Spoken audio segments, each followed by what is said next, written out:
So we had the Unite for Freedom rally led by Tommy Robinson. What was surprising, actually, I found about it is that it was so positively spoken about on a lot of the media platforms, a lot of the news media platforms and things like this. It was spoken about in glowing colors, which was very surprising. Now, I did a video about this a week or a couple of weeks ago, talking about this, and you know, I want something that unites people. I agree with that message because that's what I want. I want people to come together. I want Great Britain to be great again. You know, I do want that, and it hasn't been for a long time. But something about this one, to me, and I didn't know too much about it, but something about it now, the more I look into it, for me, it's feeling a bit funky. It's feeling a bit funky. Now, it was funny, I had a live stream and we kind of spoke about it with callers as well. It kind of came up. And one of the callers was saying actually that he believes it's a honeypot, where basically you've got Tommy Robinson and he's a character who's actually gets funding. Interesting funding, actually. But basically, this caller was saying how he thinks that this guy's working with people or working with the state to get facial recognition so they can eliminate some of these people that protests on the far right, to get rid of them. I don't know if that's true, but it's a very interesting sort of like point he raised there. But forget that. I don't know if anyone who's watching this is aware of David Icke. He used to have this saying called problem, reaction, solution. Create a problem, get a reaction, come up with a solution. I'm going to name this one problem, reaction. There's no solution. There's a problem, mass immigration, things like this. And then there's a reaction. And I think what the reaction is civil war. I think with this, they are trying to get civil war.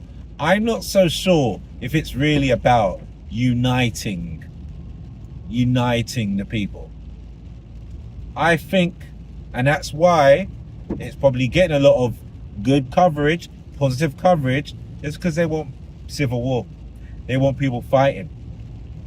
I think what they've done, which they've done as well with the BLM movement, if they've taken something where it's like Black Lives Matter, which of course Black lives do matter, all lives matters, but Black Lives Matter, of course. So they're taking something where it's like, yeah, we want to unite the people, unite the kingdom.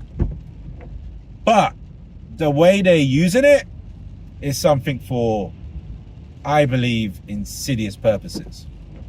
It's funny, I was looking at videos and clips of the protest, and I did see black people there, saw Pakistani people there, and all of that, like different cultures. But it was funny, they, especially the black people, they were covered in Union Jacks and things like this. And it just seemed that if I just go without being proper, like, yeah, you know, the flag all over me, I don't know, man, would I be welcome in an environment like that? I looked there, I was like, I don't know, would I go there? And would I get the whole, what you doing here, you lost sort of thing? I don't know, I couldn't shake that feeling. Because I was like, I want to be part of something like this where we're uniting people. I didn't get that vibe there, but that's what it is. But anyway, the thing is, I agree with, you know, the infrastructure here isn't built for mass immigration. There should be certain rules put in place to get people that actually aid the country, you know. I agree with things like that. And it's not even just, oh, you're just being racist, all that kind of stuff. That's nonsense. It's just factually a thing where if you have a place, let's say your house, you have too many people going in the house, resources are going to be taken, and there won't be enough for the resources to go around to the people that live in that house already. Let's say you've got a husband, a wife, and a kid living in the house, but you've got your neighbors coming in there, but you're not increasing the amount of food or the space. You're not rebuilding the house to fit all these people, all your neighbors. Then you're going to struggle to feed the people that are currently there. It's that same principle. So that's just factual. You know, do we have the infrastructure? If the infrastructure was increased, then yeah. But if it's not, then we've got a problem. Do you know what I mean? And also, you've got what kind of neighbors are you bringing in? Are you bringing neighbors in that have positive ways of helping out in the house? Or are you bringing neighbors that have nefarious beliefs that add into the culture? Do you know what I mean? You've got to think about those sort of things. But what I also believe in is we need to work together, man. I want people to unite. We're so divided right now, so divided. And I want a place where people can work together again. I want a world, and I know it sounds corny, but this is what I want. I want a world where we're all welcome. But I can't help but think I'm seeing the same things with this movement, this protest, that I saw with BLM. And what was that? Division. People being encouraged to incite looting and violence and all this kind of stuff, with a message that, yeah, is a good message, but that message is co-opted and used for nefarious gains. I'm seeing the same thing. And with the leader of those, with the BLM, it's been found that they were using the money for themselves and not using it for the right purposes. With Tommy Robinson, I'm hearing, I don't know how true this is because I haven't gone into it, but I'm hearing a lot about the funding that he gets is questionable. You know? So I just feel that this is a movement that will and is leading to incite civil war, to incite a lot of racial divides, a lot of aggression, you know, because you've got people that truly believe in uniting, and you know they're coming there with real aims of, you know, getting the Great Britain to be great again, you know, stopping a lot of these crimes that are happening. But now I'm starting to think, is this a problem reaction? No, not solution, just problem reaction, where you incite or you help have immigration, mass immigration. You have a government that welcomes that. And then you've got all these sort of tensions coming from that, of people that are saying, you know, oh, these people aren't there for any good. And then the people that come in saying, oh, you know, we want to provide and do well for the country, but we're being discriminated against. Because you've got good and bad in everything. You've got good people that come to the country that want to help and, you know, work in the country and make it a better place and, yeah, get away from war-torn countries and work and provide for the country. And you've got people that don't want to do that and bring in a negative mindset and negative beliefs. You've got both. But then you've got people in the country that you can say feel both as well. People that want to help, people that want to hinder. People that want to work and people that want to provide and do the best they can for their families and whatnot. And you've got people that want to be on state benefits. You've got both. Do you know what I'm saying? Both viewpoints in either side. But I can't help but think this is another stitch-up job to get people to be warring with each other yet again.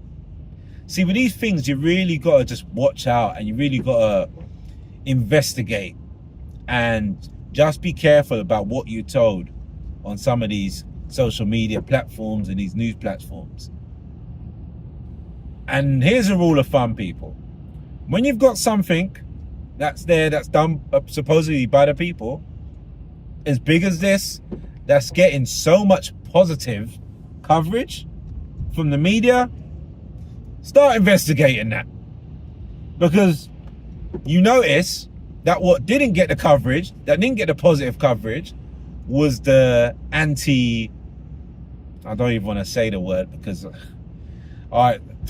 anti-injection protest, let's just say that.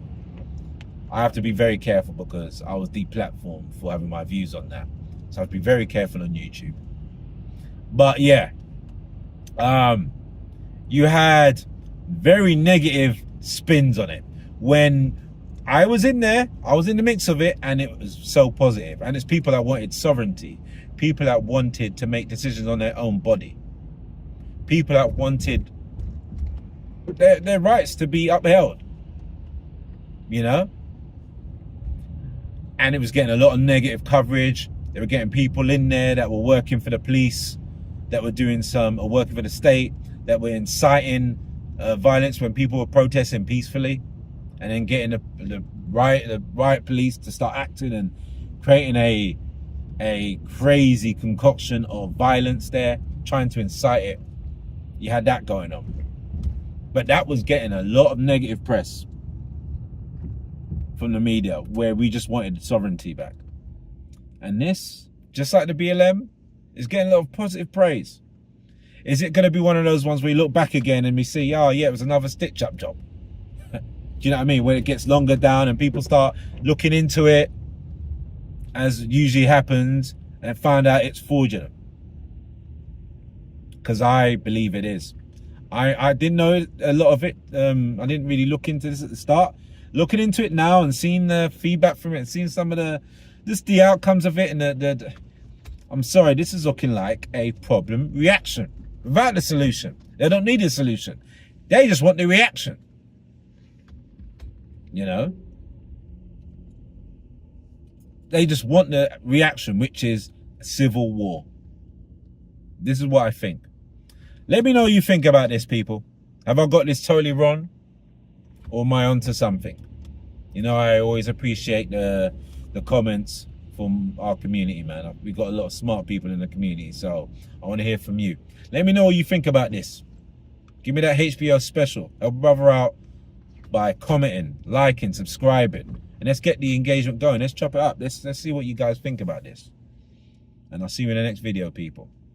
Peace.